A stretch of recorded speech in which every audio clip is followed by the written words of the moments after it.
In this video, I'm going to be talking about the process of buying stocks.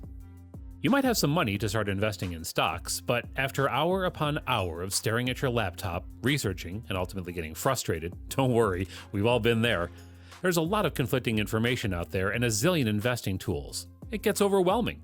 Before you buy your first stock, you should definitely understand the following: what a stock is, why people buy stocks, how to buy stocks, and where you can do market research.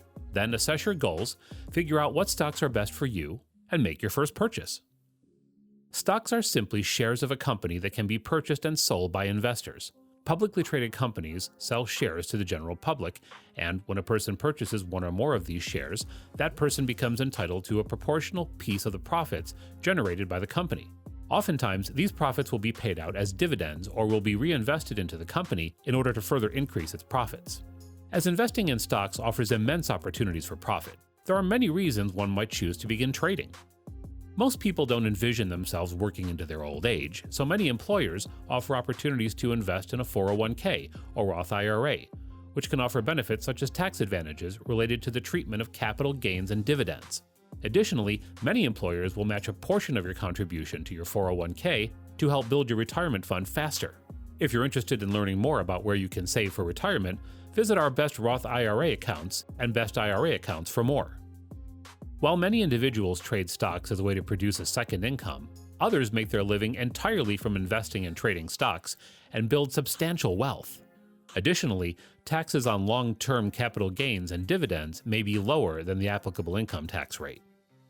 Investing can also be a great way to pay for school. Prepaid tuition plans, education savings plans, and 529 college savings accounts allow investors to open accounts and save for future education expenses by investing in select stock instruments.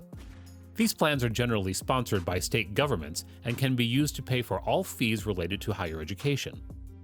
If you already have enough money to support all of your needs, you may be interested in stocks to create an inheritance to leave to your family. When your heirs inherit your stock, they can reset their cost basis and potentially rid themselves of capital gains tax liability. Profits from stock can be a great way to generate money to donate to charity. When you donate stocks to charities, you'll often be able to increase your contribution while experiencing significant tax deductions. Furthermore, if you donate stock rather than selling and donating cash, you can avoid capital gains taxes. Now that you have a hold on typical investing goals, you might want to venture into the different types of stocks. Domestic stocks are simply stocks of American companies that can be purchased and sold on the various American exchanges, like NASDAQ or the New York Stock Exchange, or NYSE. Domestic stocks can be divided into common stocks and preferred stocks.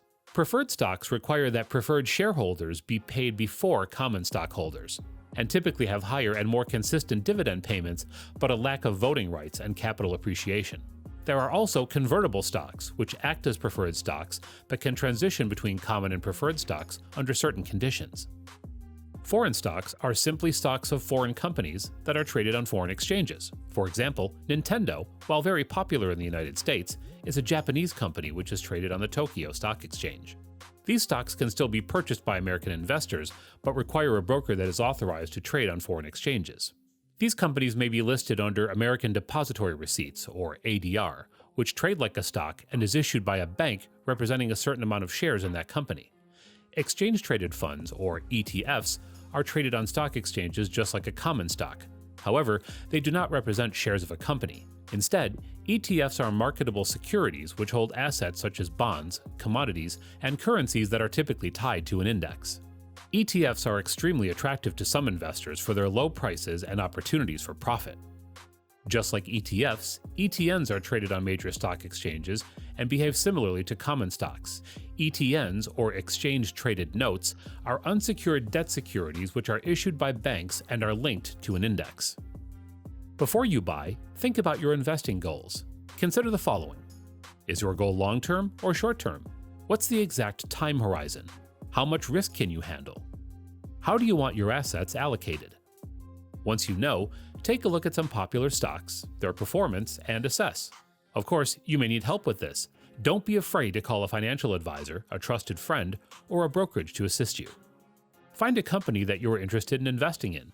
Picking a stock can be difficult, as it can be hard to predict how a stock will behave in the future. Making an investment can be tricky. You could lose a portion of the money that you put in. so you should be thoughtful in this decision. Investing in stocks comes in the form of trading and investing. Traders typically only hold stocks for short periods of time and are less concerned about the long-term fundamentals of a company. Investors look towards a longer time frame and consider how the company will perform now and in the future. Regardless of which path you choose, it's important to do your homework and learn as much as possible. If you have made it this far, feel free to like the video, subscribe, and watch my next video.